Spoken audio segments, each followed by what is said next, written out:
உண்மையாய் இருந்ததினால் யோசேப்பு தன்னுடைய சகோதரர்களால் பகைக்கப்பட்டான்.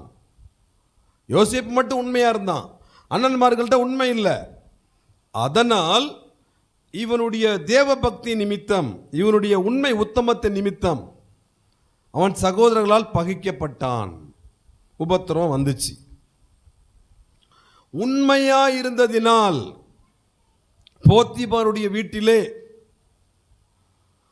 செய்யாத தவறுக்காக சிறைச்சாலைக்கு அனுப்பப்பட்டான். உண்மையா இருந்ததினால் வீண் பழி சுமத்தப்பட்டான். 3 காரியம்.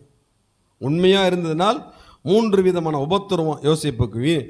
சகோதரர்களால் பகைக்கப்பட்டான், செய்யாத குற்றத்திற்காக வீண் பழி சுமத்தப்பட்டது, செய்யாத குற்றத்திற்காக சிறைச்சாலைக்கு அனுப்பப்பட்டான்.